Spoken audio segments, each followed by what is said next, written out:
our panel moderator for tonight. The panel is SQL versus NoSQL.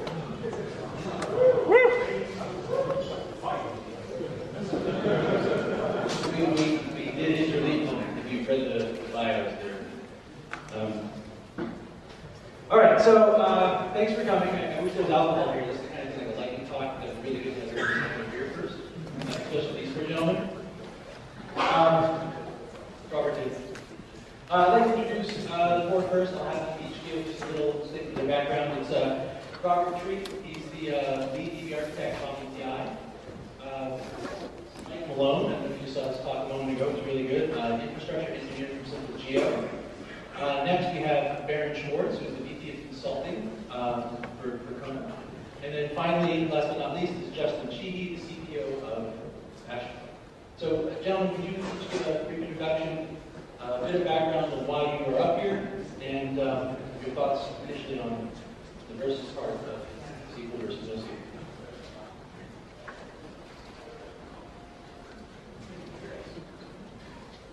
Justin Sheehy, as Gary said, I'm the CTO of Basho, and I think that what we're going to quickly find out that the versus part isn't the most interesting thing we have to talk about. We were just all talking about the fact that I think we all use some of just about everything, and that's going to be where most of the real talk comes from.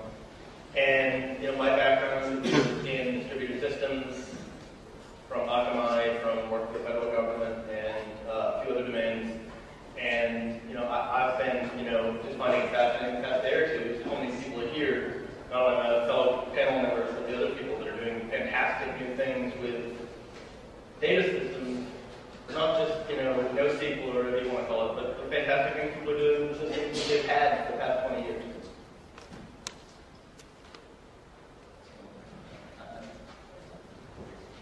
He's trying to make sure that you can't hear me.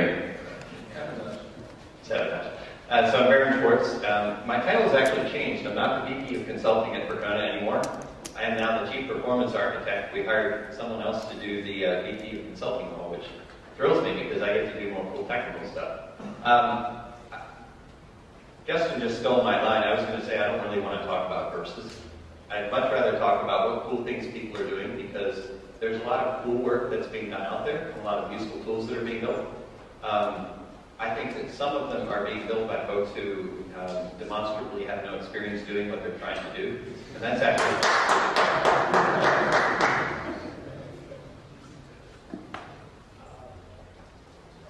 My name is Mike Malone, and I'm an infrastructure engineer at Simple Geo, but that's mostly just a descriptive title. My official title is null. And I do a little bit of everything, but I come from the sort of web development / distributed systems background. I worked at a little micro-blogging site called Pounce for a while, which was acquired by a bigger macro-blogging company called Six Apart, and left there to work with a friend of mine, Jim Stump, at Simple Geo, where we're building large-scale spatial database and various products and services that hang off of that. Howdy, Robert Treat. I run database operations for OmniTI. And I think I'm actually really here because I said, if you need someone to be anti-NoSQL, I will fill that role for you. I do actually do a lot of SQL stuff, different SQL stuff, and NoSQL, and I've helped implement those types of systems before. And I tend to agree with these guys, like the versus part is tricky when we all use these tools back and forth. But I'm sure people have their biases and they see how people are implementing things. And to me, I guess we'll see where Garrett leads us, but I think the discussion on when and where and why to use these tools is probably one that's worth having by people who have biases and experience. So, turn to me. And my name is Jerry Magnuson. I'm the VP of Platform Architecture at Guild Group. I'll do a talk tomorrow on what we're using at Guild Group to solve some of the problems we're hearing about today. So before we get started with the question part of things, how many people are using things that would be classified as NoSQL, I hate the name, today in production for solving real problems? All right, good. So it's lots of people. Other than sharding. So I'm going to start out with, let's talk about the problem domain, about what problems are people solving, and why do they have to invent these new tools to solve them? What's changed in the last couple of years since we've had relational now for more than my lifetime, which is 40 years? Why now? Why are these new tools coming into use? Well, I guess I would posit the question of most of these tools are not actually new.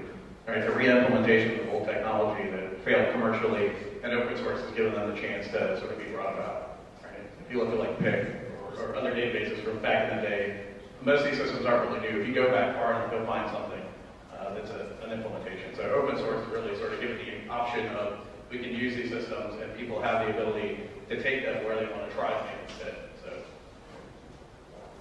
I completely agree. Most of the things that are NoSQL now, a lot of the basics of them, existed before we had SQL, before we had relational databases. And, the people that are doing them now, are either paying attention to several decades of history that they're resting on and are actually building on things, or they're not building the products, right? There's some of each. But, I think there is a why now, though. And I think, probably starting around 2007, the Dynamo paper, I think the bigger deal about that was not actually any of the technical content. And it was opening up to a large audience that businesses doing things like selling books, weren't needing to be constrained for their current problems by what's been nearly a monopoly on thinking about the database layer for the past few decades. And the model pushed and successfully pushed by Oracle and later filled also by MySQL and Postgres and so on, that of course you're going to do this. You might pick a different framework for Rails or PHP, you might pick a different other system, but at the bottom, of course you're going to put Oracle shapes in. And it's not that there aren't some great things there, but that was the one area that people just weren't even thinking they had a choice in. And recognizing that businesses were sometimes being driven by their problems and willing to do other things, I think opened up other people up.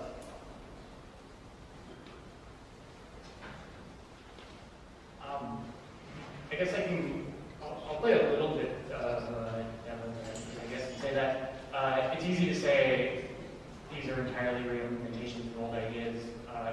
You can probably say that about pretty much everything. And I don't think it's entirely untrue, but I think I'm not pessimistic about the future. I do think there's going to be a lot more convergence in the space of databases in general than divergence. I think the idea of having, it's a pretty simple concept. Like you want structured storage for your data. I think in at least the domain that I work in, one of the big driving factors has just been the desire to work with larger and larger data sets because they're interesting and because more and more of the real world is people are attempting to model more and more of the real world, and the real world is big and has lots of things in it. So you sort of going through distributed systems to do that, and Moore's law is not keeping up. And once you move beyond a single node, you have this unreliable connection network. But is it only about scale, this the NoSQL movement? Someone else want to take that? Is that a leading question? Yes. It's written down repeatedly.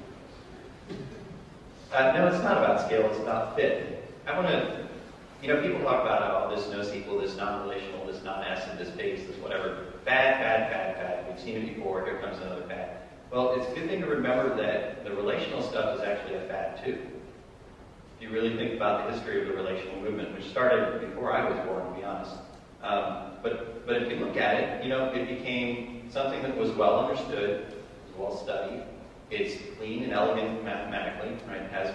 It has properties that we can not only reason about, but we can prove. And I think a lot of the new technologies are going to get there, but there's a lot of thinking to be done in many of these domains. But so these products started to be developed that kind of quasi-modeled after the relational model, and that was called SQL, which is not truly relational, actually. In fact, it's very far from relational. And I think that those quote-unquote relational databases were actually a fad in and of themselves. It became the only thing you would throw at it. And then we had XML. I remember a great blog post by Tim Bray, who was at Sun Microsystems at the time, where he said there's 3 things that computer science graduates need to learn about data. They need to learn relational data, and they need to learn XML, and I forget what the third thing was, but his point was that you have tabular data and hierarchical data and something else that's not important to this discussion. Well, XML became a real fad there for a while, right? And speaking of NoSQL databases, what about Mark Logic? Are you guys familiar with Mark Logic? I think it's themselves. They know SQL. Yeah, I mean, it's a document data store, and it's extremely scalable and fast and powerful and proprietary, so we don't really know how to do their magic, but it's pretty damn sweet technology.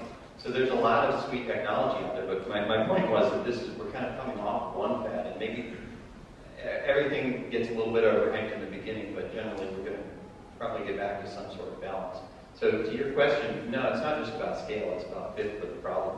We have a lot of ugly things in SQL that come from round holes and square pegs. So does anybody know a legitimate reason why nulls are in SQL? I'm still waiting. So I can tell you that nulls are there in large part because not everything always fits into the same tuple structure, right? So sometimes you have an order that doesn't have a fulfillment date, right? So if you don't have a fulfillment date for your order, you model it with a null, which is the absence of a value. Well, in another database with a more flexible structure, you would simply leave out the fulfillment date. So those kinds of things, I mean, even in places where relational data fits relatively well, and we can have this clean and elegant way to think about it, we can see that it starts to bend around the seams a little bit. So I'm supposed to be the advocate for relational here. Am I advocating well enough? Yeah, you're not really supposed to advocate, you just to separate you. By the way, if anybody has a question, we'll be covering probably a lot of things. Yeah.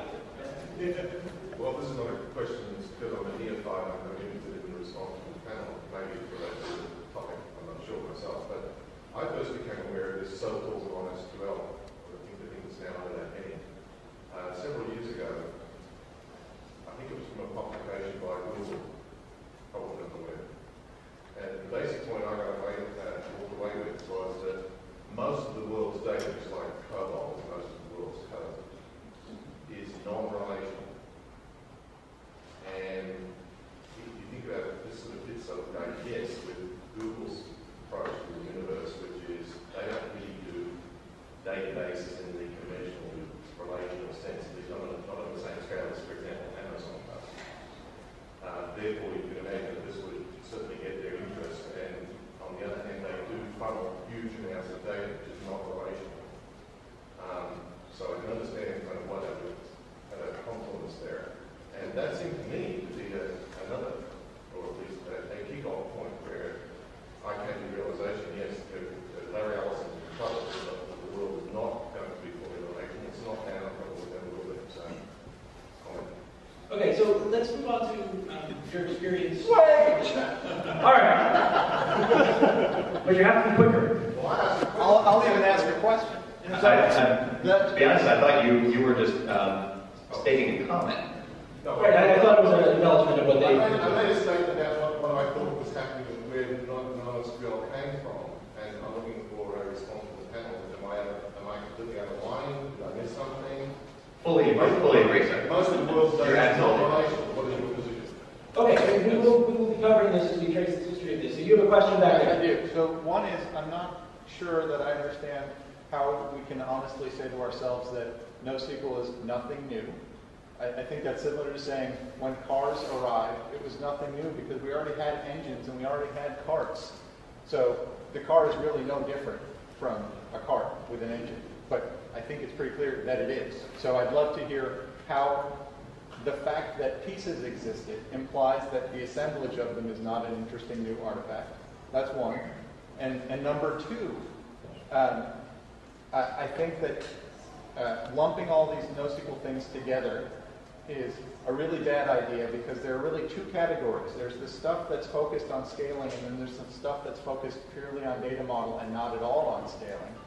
And so I would love to hear, especially from certain relational advocates, how things that scale, and that does not include sharding, can actually be relational in the way that you probably mean them to be, and not fall down when you try and actually distribute them in the way that these distributed systems are. And I give you that in the context of the thing that Dynamo replaced was Oracle, from the best Oracle DBAs on the planet. And there's Dynamo.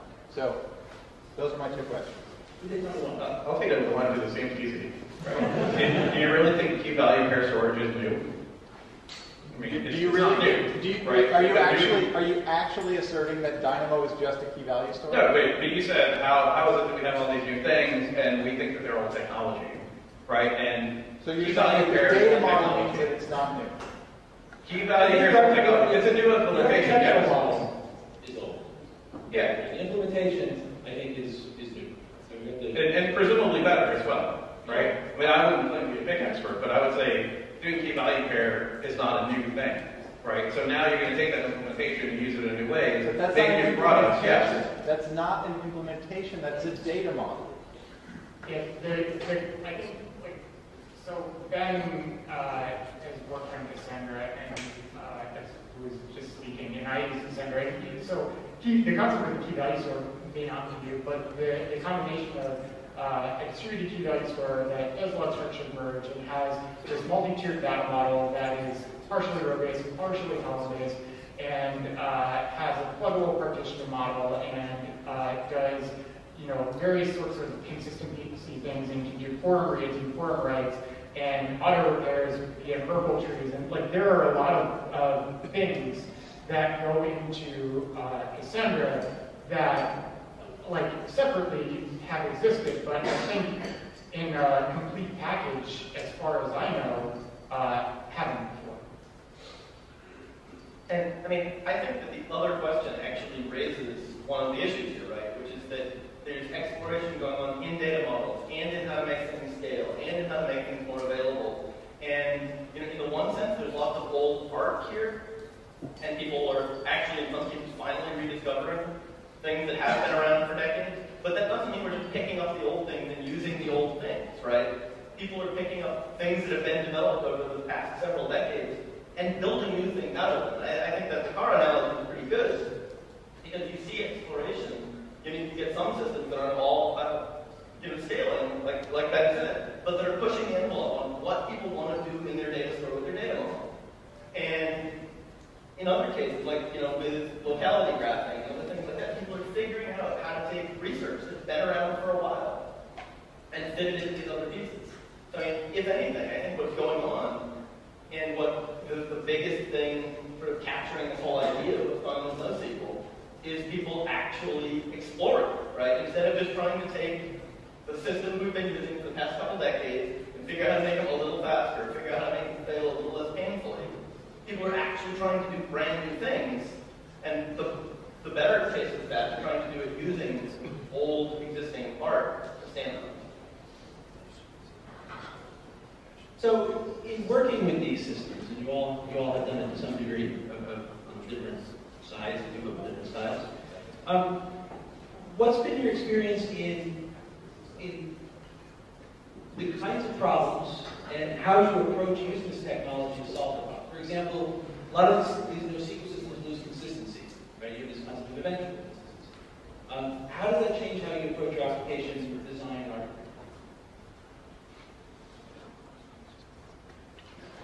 Sure. So most of the ways that people make their existing, standard, let's use SQL as the stand-in, even though we know that the language isn't the issue here. But their Postgres, their MySQL, and Oracle, and so on, solve the same problems of better performance, of better failover, and so on.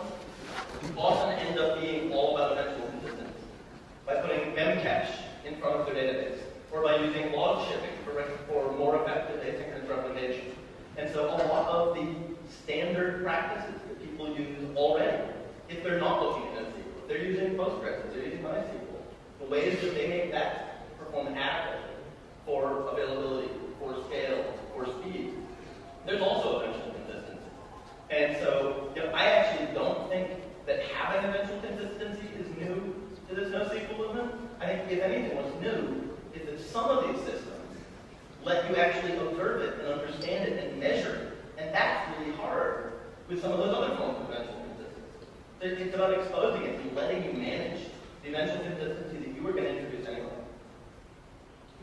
Yeah, I would say probably the larger challenge than the consistency, because I mean the consistency part, it's the answer is similar. How do you deal with when a database is unavailable from a client application? Like you crash or you handle it diligently, or like it kind of it's a little bit domain specific. How you take care of that, Go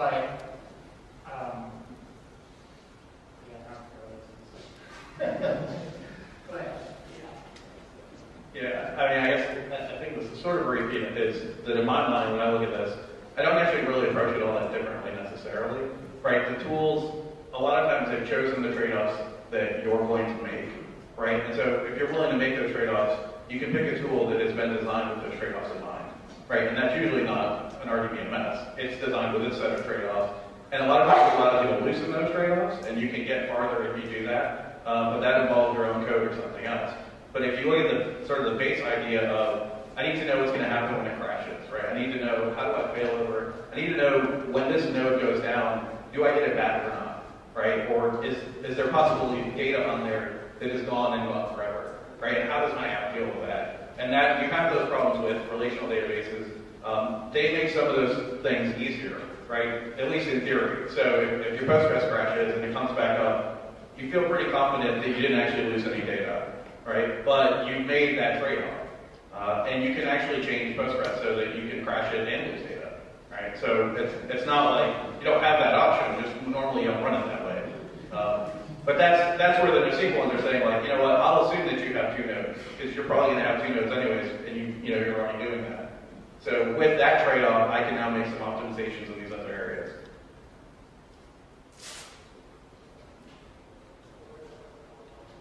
So for me, the interesting thing, the interesting dimension here is that the relational databases with ACID compliance, at least the good ones, have been very strict for a very long time and have gotten more or less, I think we can see the trend has been that they've been more careful as time has gone on. And so what you get when you unwrap the box and install it is you get something that by default doesn't let you do things you might want to relax. So that you can get better performance, for example. And on the other end, we've got these products that say, people have been using relational databases for a while, and when they find a particular spot that needs some more performance or needs some property, they tweak the tuning or they do what they have to do to relax that guarantee that they don't need. And a really good example of this, for example, one of my colleagues posted recently about the cost of warranty constraint checking. When you update a row, do you really need to check whether its parent row is still there? Or does your application guarantee that? And are you paying for that unnecessarily? So people will disable these things, or they will remove warranty constraints entirely. They'll run with them in development, but then remove them for the production schema, for example, because the cost is real. Now, on the other end, we have these databases that see this is what people have been doing, and it's not just an isolated person here or there who runs without warranty constraints. In large classes of applications, in large developer communities, people remove warranty constraints or disable them. So why don't we just start with a product that doesn't have warranty constraints, and if people want that, they can build it into their application. Or another example here, I'll point at MongoDB, fire and forget inserts. Okay, you add a document, you don't even get a response back. You can ask for a response back. You can also ask for the response only after some event that you want to request it to have done, such as writing it to disk or writing it to at least n of other servers that are connected in a replica set. But by default, when you insert, you just don't get a response back. It's fire and forget. So you can turn other databases into fire and forget sometimes.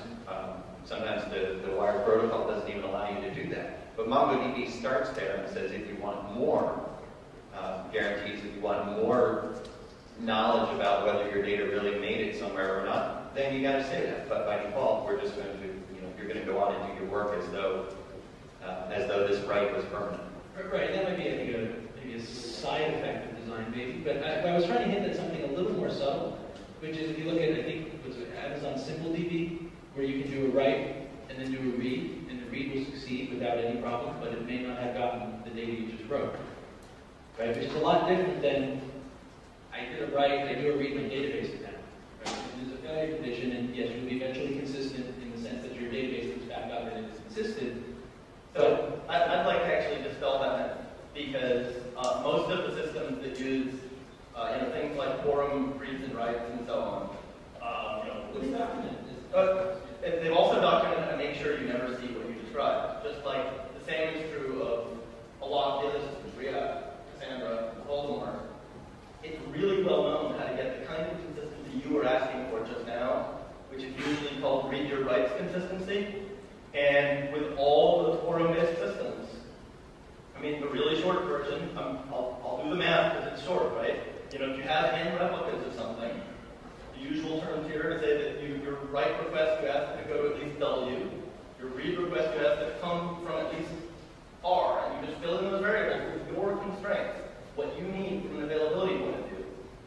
And it's really, really obvious when you sit down and do a little bit of arithmetic that if you issue what you just said with a W and R that add up to something more than n, you will never see the behavior you just described. Right. I wasn't aware that you can actually do that with Amazon's infrastructure. I certainly know this is what we do with Voldemort, and I'm sure you do with Cassandra. I believe they have a way to switch that behavior. You can choose. Okay.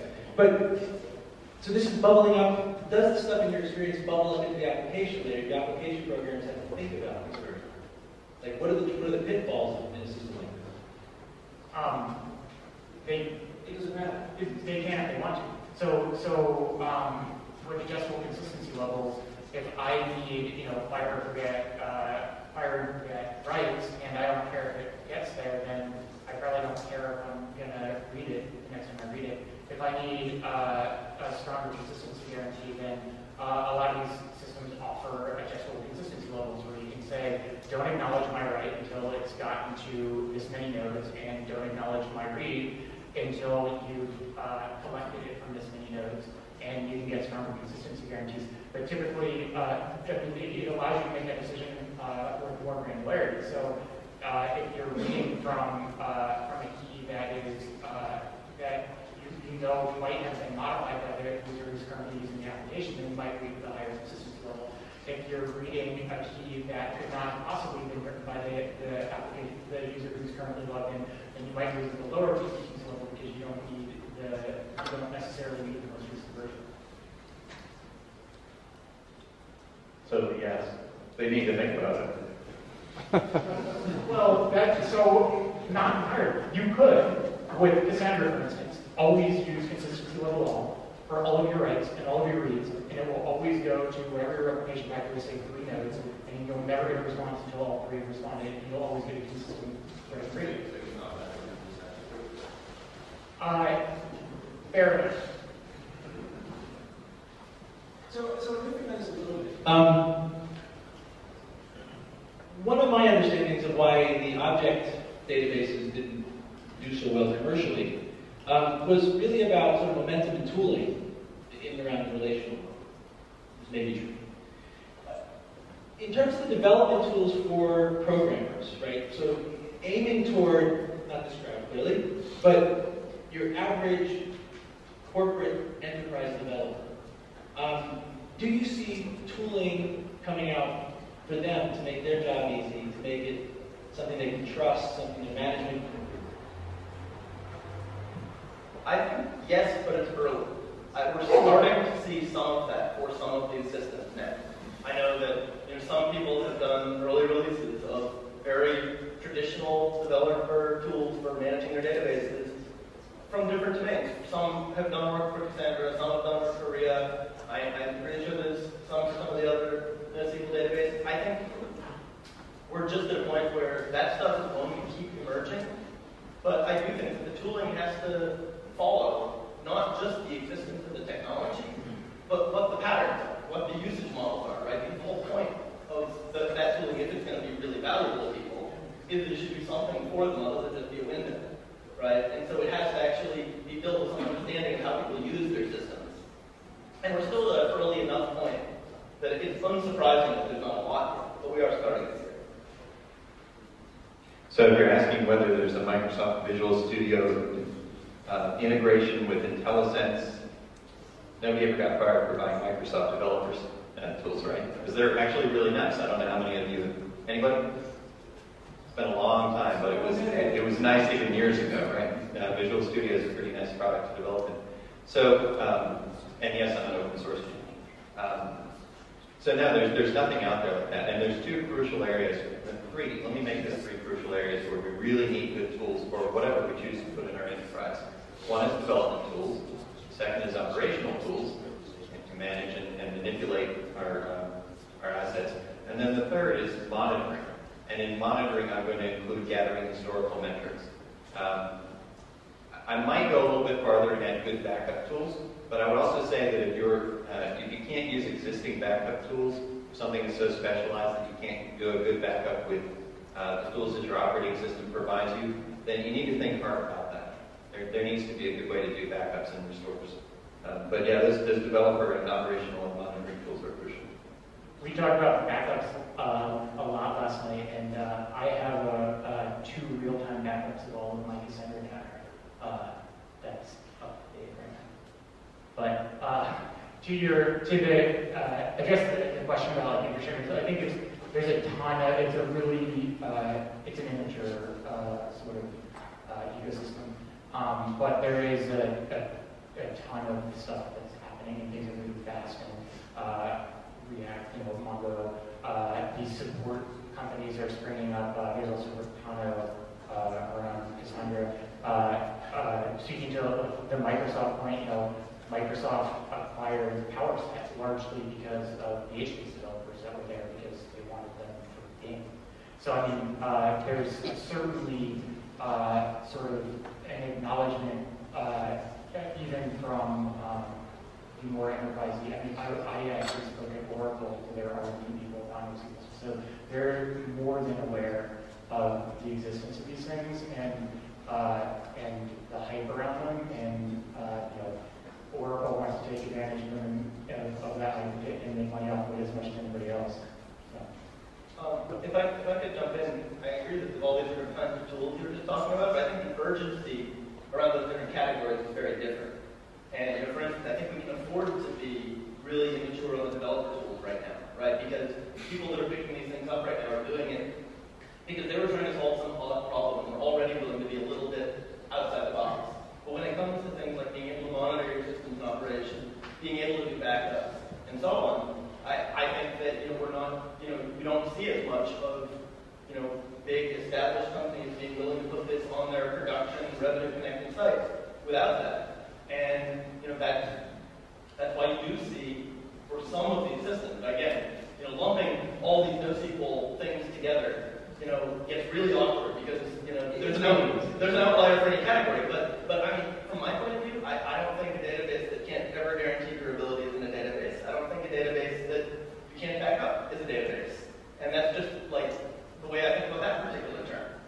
But I agree, those operational tools are really necessary. I think the developer tools are a useful different category, but they can come a little quicker. Just real quick, the other thing I remember is that there are actually a lot of business intelligence companies that have sort of non-relational, like Teradata does, I think, like business intelligence, like point of sale analytics for Walmart, and their infrastructure is very similar to what you see from NoSQL. Yeah, I think the only point that I would add to this is it's not really that different than what you had with MySQL and Postgres 10 years ago, right? I mean, again, it's open source tools. The companies that are springing up understand that there's a path that they need to have to get this in front of more people, right? Developer tools, operational tools. Assuming that, I think as the NoSQL industry congeals a little, you'll see those tools develop. But that's one of the problems that it has right now. So it's a good example with Postgres and MySQL. They were, at least at a high level, attempting to implement standards. Yeah, you all wins, right? But you go ask a lot of people, and they'll say, yeah, SQL is a standard, and they feel pretty comfortable that, the fact that I can select state and probably work on other machines is really good. Do you think standards are going to matter here? And if so, when? So basically the question is, are things going to mature, and is everybody going to continue doing their own thing and having a completely separate set of skills that they need to develop and operate these things, or are we going to see some classes of databases coming out of this? And I think we will start to see winners over time that will start to do things similarly to each other with differentiators, just as we see in relational databases. And I mean, I think that anyone that a market doesn't set out to implement a standard and have that work, right? It's the other way around. And standards, when they're ones that make any sense at all, are the result of interoperability. It's not the cause. Now, after you've got that, you can get a useful cycle of improvement on both sides. But right now, because all these NoSQL things are so different from each other, a standard across them would be ludicrous. And where I think we'll probably start to see anything like that first is actually adoption of some of the same standards that get used, for instance, to do data file transition between other kinds of databases and the sorts of ETL tools that people use you might see. But even there, with data models varying so much, it's going to be a while before it's obvious what standards are even worth trying to establish. I think also, well, there are also sort of conceptual models that are similar. So MapReduce is common, for instance. And I'm guessing the standard that you're talking about primarily is SQL, which I really don't like NoSQL because, as they're pointed out, SQL is a language, and there's no reason you couldn't write a SQL engine for any most populations as well. The approach would be simply to walk all the data and apply the predicate. And in fact, Facebook has written a system called Hive that does that for HBase. It's more nuanced than that. It actually converts it to MapReduce or something. So it's possible. And I think there will also be other emerging standards like NoSQL. Memcached protocol is quickly becoming a standard. Unfortunately. How about the issues of question back there, or just waiting for this? Question. So, along the lines of standards, do you actually see a convergence of the knobs available to tune on these various systems coming together? Like, they all have varying ways in which they do certain types of things, and they all provide this plethora of knobs for me to do whatever it is that I want to do. Do you see them eventually consolidating and agreeing on some subset of those knobs being the most useful? I think for the ones that share an operational model, yes. Right? So I do think we're seeing a little bit, not a lot yet, of learning from each other and borrowing. For instance, I'll tend to mention React, Cassandra, and Voldemort in the same breath because they at least partially share an operational model, in terms of having quorum reads and writes and so on. And we've seen some terminology move back and forth, and I think that for some of the knobs you're talking about, we are starting to see people, at the very least, use the same phrases to describe the same behavior, which is a first step toward that. And you'll now see people that are running Cassandra, people that are running React, and so on, describe things that already work the same in terms that are finally starting to be the same. And so it's not quite a standard in terms of, an explicit syntax, but I do think there's been some recognition that, just by focusing on your own world and your own terminology not carrying, you do yourself a disservice, and that people are really talking to each other, and that kind of healthy interaction will expose which of those things might become more standard. So you mentioned earlier on one of the things which tool to adopt, and I think NoSQL versus SQL, that's relatively obvious when you pick one or the other, when you pick relational versus NoSQL. But what about the different tools? When you pick both more? Well, I mean, that's the question I was hinting at. Is obviously once you get into this, under this NoSQL 10, which I think is actually a meaningless statement, pretty meaningless at this point, like Web 2.0. Then you have to figure out exactly where to start picking. Now, we can go with that if you want. If you're happy. Sure, I'll go with that. But I actually want to pick out something that you said earlier, in case other people didn't say. You said it's fairly obvious for people when to use SQL versus NoSQL. And I would say, can we all agree that people in this room are, as a whole, more educated, more experienced than the masses? I'm not.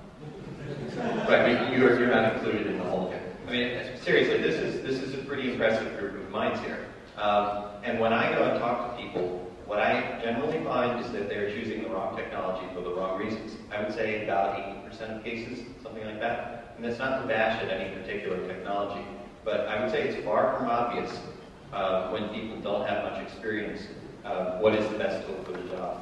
So I think that's not something we can take for granted. Yeah, I mean, I think it's worth pointing out. We've recently had some revelations is a bad word, but news has come out of large companies that have gone from traditional RDBMS and tried to implement NoSQL implementations, thinking that was a replacement that would solve their problem, and now they're backing off of that, right? Because they sort of realized, perhaps what I thought would fix my problem won't. And it's not that they were necessarily wrong, but the tools are honestly still pretty immature, right? Nobody has been running Cassandra for 10 years, right? So you can sort of look at these different tools, and I think it's easy to break down the NoSQL ones at least into categories, right? Does key value fit better than like an object database, right? So you can even get a little farther down, but once you get to that point, then it does become, I think, a lot trickier figuring out which one you want to have. So I look at, from my standpoint, because I usually approach it more operationally, how do these things hold up? Durability, what's the management, how do you failover, how do you do like tree restructuring of data and that kind of thing.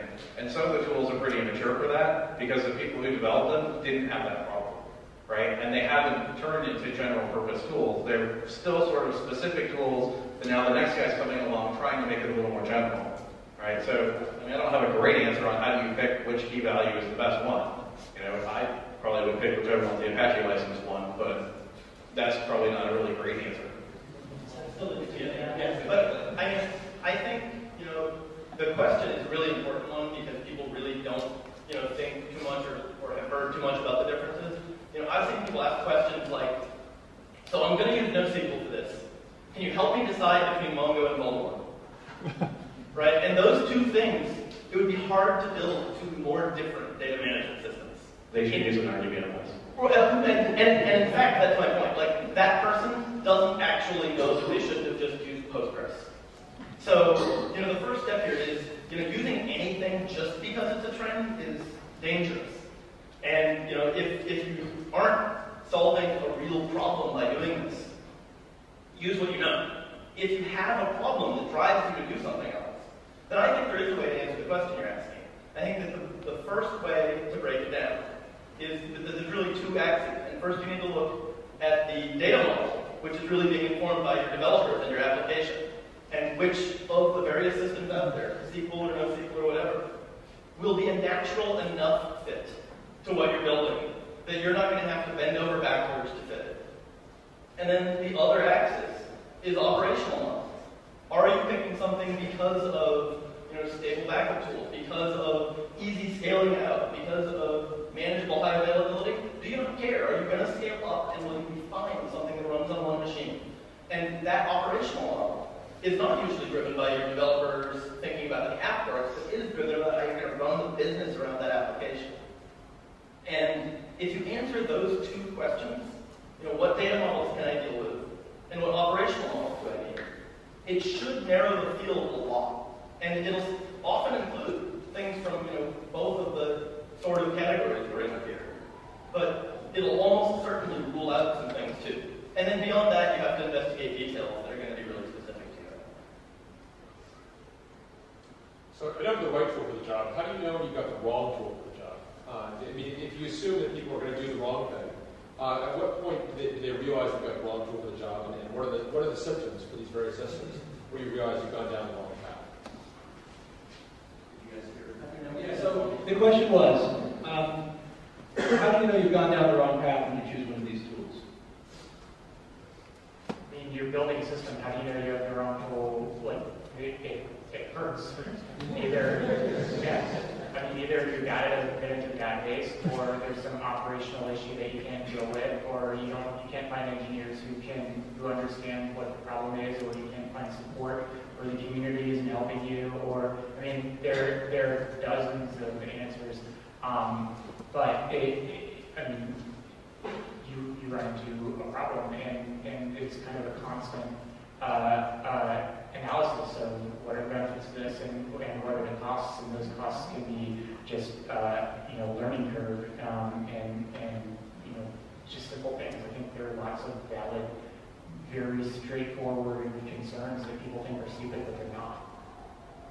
So we've had the question, how do you pick the right tool? How do you pick the wrong tool? I'd like to ask the question, how do people pick the tools? And in my experience, so I'm going to bash the unwashed masses out there again. People pick a tool or a technology based on how they feel about it.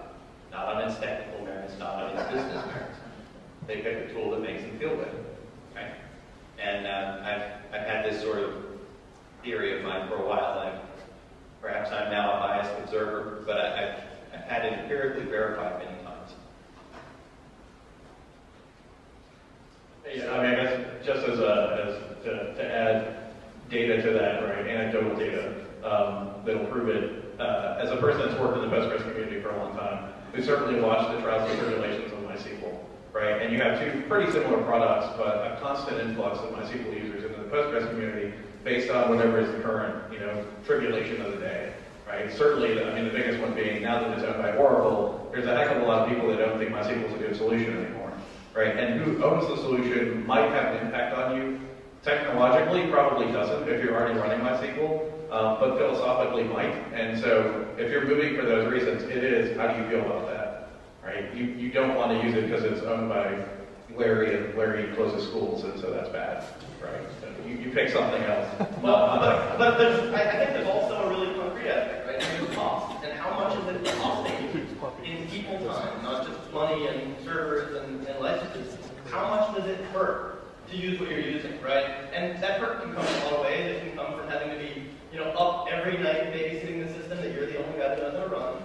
It can be from, the community helped you, but in the end, the only thing you could do was run your data directory. And, these things happen to people, right? And that could mean you screwed up, you did bad. But it could mean you got the wrong tool for the job. And, without a little bit of self-examination, I think it's hard to tell which, but it's a hint.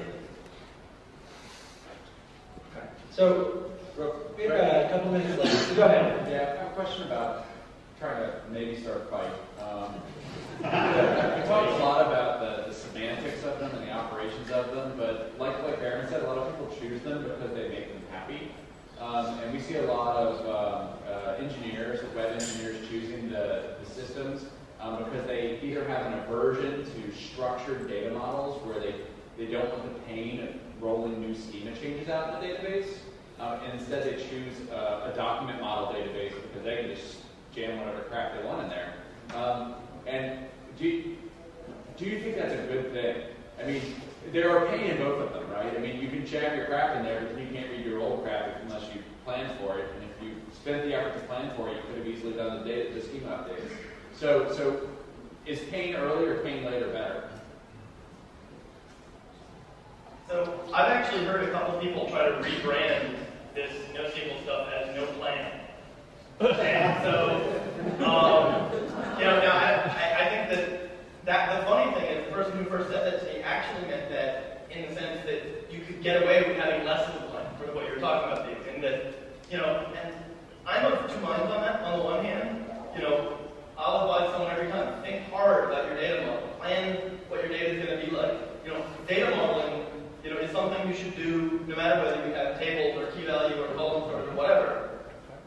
But there is an operational advantage, especially from all these little web companies that I think you're sometimes talking about, because they actually, in a lot of cases, don't actually know enough about the thing they're building yet. And so there are some cases where even though I'll say, please plan as much as you can up front because it will pay off, there are cases where people have to, in fact, change what they're doing so rapidly that being able to have that be less painful may be worth some other kinds of pain. So I want to respond in part to that because I think it's almost an identical question to... Speak up a little bit. Sorry. I think it's almost an identical question to the hash as a type system crowd, where you don't actually do the work to figure out how to model your data, and instead you pass lots of hashes around. And sometimes you include stuff, sometimes you don't. You have no idea what's supposed to be in a given thing because they're all hashes, right? And that's bad. That's just a terrible thing to do. And if you do your data modeling like that, then you are going to screw up your database just like you screwed up your app. So that's a bad reason to do it. And a lot of people do it that way. You're absolutely right. Terrible. But there are, in fact, good reasons to do that. And to use that kind of model where you have some flexibility. And the example of you have nulls is a good indicator that, hey, maybe there's room here for a model that accommodates variation for what is ostensibly the same thing, but has different attributes to it. And you want to have a flexible set of attributes. So, for example, if I want to say, I want to add an arbitrary set of attributes to my documents, in a relational model, that would typically mean that I have this attribute table and it references all the things that have a given attribute, all that sort of stuff. But in this document model, I can add it later. I don't have to actually make any schema changes, and I don't have to update anywhere except the exact thing that I am modifying. So I don't have to update it here and then update it again over here. And so you can actually get efficiencies out of that that are much more challenging when you have a fixed expectation for the schema. Now, it can easily be abused, but it isn't an inherently bad thing. I think there's part of the problem there, though, is that you can actually implement those things in a relational database, right? I mean, so I don't think that gives you a fall down the other side. You can use like array data types. You know you're going to have some number of these things, and you don't really care what they are, so just stick them in there. Yeah, but or you didn't know that you were going to have them at all, right? So what you're saying is once you know that you want things that look like that, then you can modify your schema, and then you can have this arbitrary thing. And what I'm suggesting is, or you didn't know that you needed them in the first place, and you want to incrementally add them without having to modify the database that everything else shares and can easily go wrong, right? So what you're saying is, I want to make a global state change to my entire database so that I can accommodate this thing that I'm actually only going to use in a little bit of my app. But planning is hard.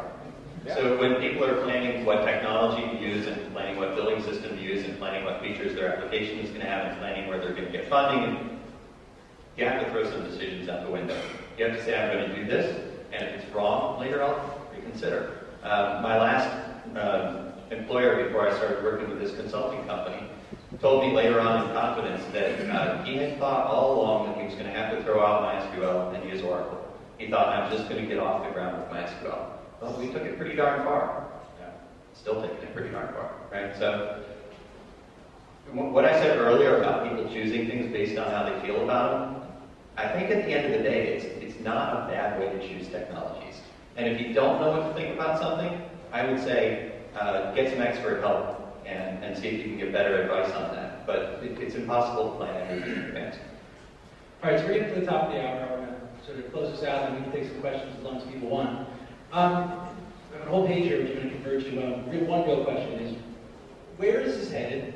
Do you see there's going to be a convergence where these technologies come back together into something different, but that continues? Or do you see that maybe in the same way that the mainframe is still around and doing a lot of work for us, it's really on its life, and different computing models have gone forward? Do you see the relational database being the analogy? Well, I don't think relational databases are going anywhere. I think anyone hearing that says that is silly. So if we look at, I'll say it now just to try to fight, but I don't really mean it. But if we look at all the other things, I don't think we're approaching anything like a convergence yet.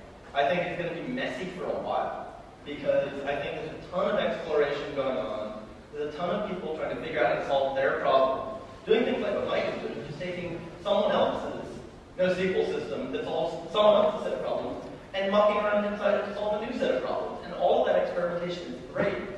And a lot of those things will die. Some of the others will converge. But I think we're at a point right now where people are pushing the envelope on the problems they're solving, on the data they're processing, on the systems they're using for it. And will some of these things converge? Yeah, sometimes. But I don't think that's where we are now. I certainly don't think they're converging with or killing the RDBMS. But I don't think they're going to converge with each other yet either. I mean, open source means bad technology never has to die. So always keep that in mind.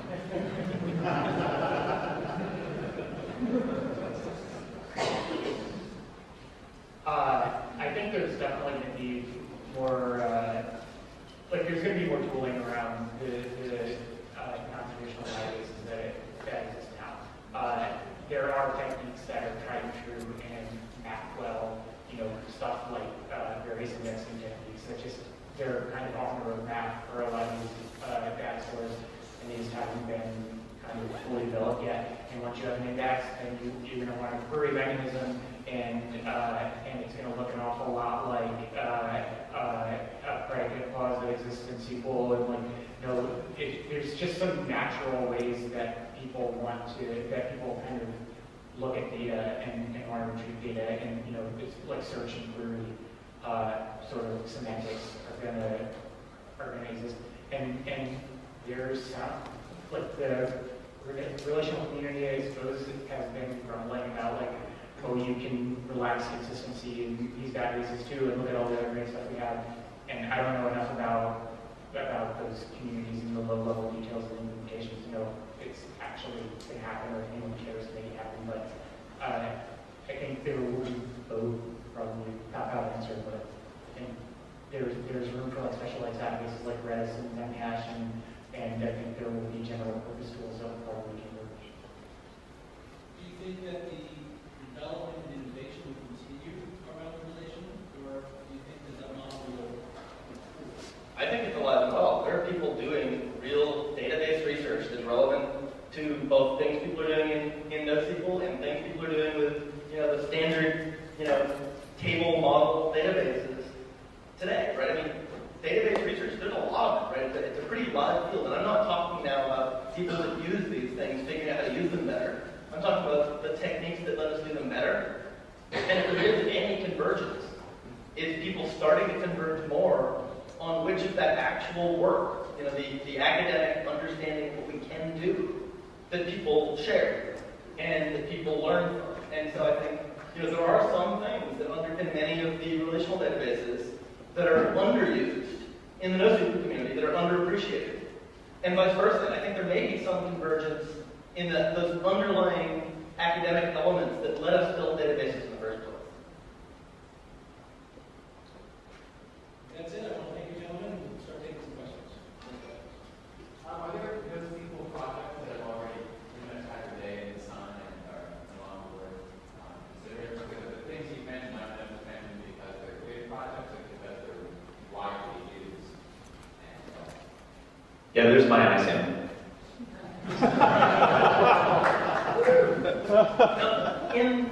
There have been a number of, over the past several decades, other data storage systems that have come, been hyped, and gone, right? Object databases were going to take over, right? And so I think the difference is right now we just happen to be in a peak of activity of more of these things appearing. And I don't know that any of the new ones have died yet, but if we are willing to widen our view of history a little bit, we've had databases of every shape die. I do think that even though open source means they don't have to, you know, there's a certain point where they don't matter anymore. I just had heard how CE mentioned in 2 years in the last conference that was talked about a lot. It's definitely a lot. I mean, yeah, got a bunch of funding, and they have an office in the Bay Area. So CacheDB is kind of like the Postgres of the object relational open source database space. Right? Like there's this other open source database that's kind of really similar to it, which is Mongo, which gets a lot of hype, it gets a lot of use. And actually, I mean, personally, I would say it's probably better operationally, but people have philosophical issues with it because it's kind of owned by a company and managed that way. So Couch, I don't think it's going to go away because it fills another niche that isn't even necessarily technological, but it does things for people that, you know, Mongo is not going to do for them right now. So if there is a third really popular object database out there, I don't really know what it is. I don't know. Yeah, it's a document. You know, I'm not sure what that is. It might have been popular last time and gone away really quick, but I think that's the congealing that we all generally think is going to happen, right? I remember when Tokyo Cabinet was going to be like the replacement for everything, including all the other NoSQL databases. Right, and I don't know that it's dying, and I would say, like I said, open source means it never has to die. So, but I don't hear much about it anymore, right? Most people seem to have moved on to newer things, so. How many people really have that much data that they need to go to a solution that big? I mean, I spent a few weeks researching standard, and I really like this. I took the lab and get it built previously. But in general, it turns out that I spent maybe 4 months of an engineer's salary and fought my way out of it.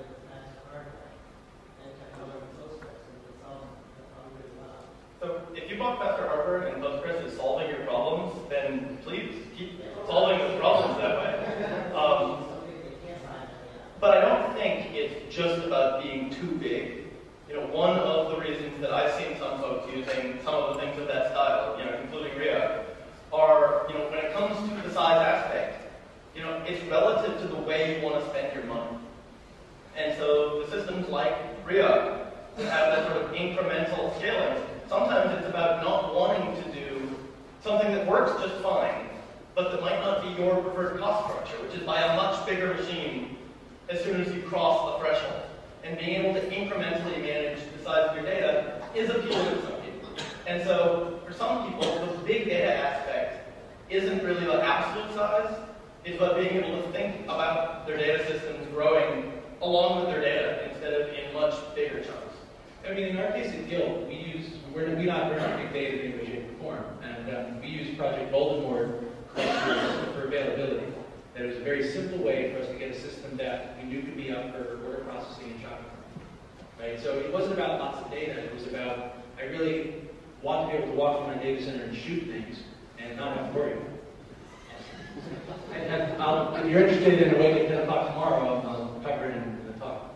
So I think people have really big data. A very, very small fraction of the people out there who are building applications. I'll tell you what's a much larger fraction of people is people who don't know how big their data is and how big it's going to get. And I just want to make a pitch. If you were here this morning for the first keynote speaker, John Allspaw, he wrote a really good book called The Art of Capacity Planning, and it's probably the clearest and most elegant write-up of that I've seen. Second, read that book. I might venture to say it's not about size, it's about distribution. It's about the ability to have multiple data centers and understand very simply about how that works and how it functions. So I can have live, I can have active, and not have to necessarily worry about whether or not I'm not going to be able to serve the data. And I think that's part of this. There's lots of operational model differences, right? There's size of your data, there's availability, there's distribution across geographic areas. There's all sorts of other reasons for this.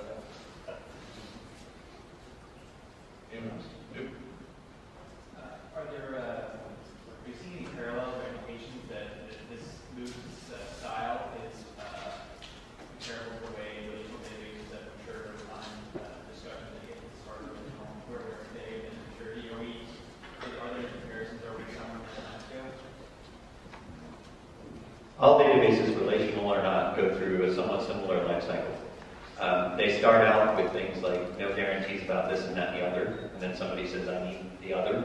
They build it in, and they run into problems. They solve those problems. They solve them in very similar ways. They try very similar ways that have failed before for everyone else, but they don't read the academic papers, and they don't read the source code of DWD, right? So they fail on how do you do checkpointing, for example, or how do you guarantee that you're going to read the same data off disk that you wrote to it. So it's, everybody in every industry and I'll just take this to another dimension. In my consulting practice, people will come to me with things like, this queue is not performing well for me. Well, that's because a queue is an intuitively obvious data model, and everybody tries to solve it in the intuitively obvious way, which always fails, because what's intuitive is not high performance, right? So all databases go through a relatively similar evolution when you really look at their life cycles. And right now, I'll pick on MongoDB, say MongoDB doesn't have durability and doesn't have a lot of nice things. If you look at where it is now, it's where MySQL was in the 3.23 days. Yeah, just to tack onto that, I mean, if you really go back and study the history of relational databases, right, look at, like, Postgres didn't even have SQL for a number of years, right? So, like, a common language, are you going to get a common language across similar systems? Probably in some way you will, but, so Postgres got it in 95, and relational databases were around for, quite a while longer before that. So, I mean, if you say, we'll have a common language, but it could be 10 years from now, right? It could be 15 years from now. And most of us probably aren't going to care at that point. So it's just keep that in mind that some of these things probably will happen, but the amount of time it actually takes can be significant. I think the only real difference is that these newer things have the unfair advantage of coming later, and that the people that are building them that choose to have the ability to learn from those early mistakes that happened in the early life cycle of other products before them, whether relational databases or otherwise. And so some parts of that can speed up for some properties. So you're technically out of time, but people want to beat you, so if you still want to go on.